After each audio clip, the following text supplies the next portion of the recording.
Hello అందరికీ, ఇవాళ recipe వచ్చేసి దొండకాయ వెల్లుల్లి కారం. దానికోసం కడాయిలో ఆయిల్ వేసుకొని, ఆయిల్ వేడాక కరివేపాకు వేసుకోవాలి. కరివేపాకు వేగిన తర్వాత సన్నగా కట్ చేసుకున్న దొండకాయ ముక్కల్ని వేసుకొని మగ్గబెట్టుకోవాలి. దొండకాయలు కొంచెం మగ్గిన తర్వాత ఇందులోకి పసుపు, అలాగే కొంచెం సాల్ట్, అంటే దొండకాయలు ఇంకొంచెం మగ్గడం కోసం సరిపడా సాల్ట్ వేసుకొని మగ్గబెట్టుకోవాలి మూత పెట్టేసి. ఇప్పుడు ఒక మిక్సీ జార్లోకి వెల్లుల్లి రెబ్బలు తీసుకోవాలి. నేను ఇక్కడ 1.5 వెల్లుల్లిపాయలు అయితే తీసుకున్నాను. తర్వాత ఇందులోకి 2 నుంచి 3 స్పూన్ల కారం, మీ కారంకి సరిపడా.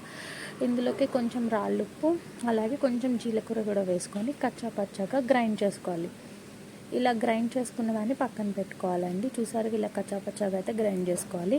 ఇప్పుడు దొండకాయలు కొంచెం మగ్గిపోయిన తర్వాత మనం గ్రైండ్ చేసుకున్న వెల్లుల్లిపాయ కారం మొత్తాన్ని కూడా ఇందులో వేసుకోవాలన్నమాట. వేసుకొని దొండకాయలు ఈ వెల్లుల్లిపాయ కారం బాగా కలిసిపోయేలాగా బాగా కలుపుకొని ఒక 5 మినిట్స్ ఉంచుకుంటే పచ్చివాసన అంతా పోయి టేస్ట్ అనేది చాలా బాగుంటుందండి. ట్రై చేయండి, ఎలా ఉందో కమెంట్ చేయండి.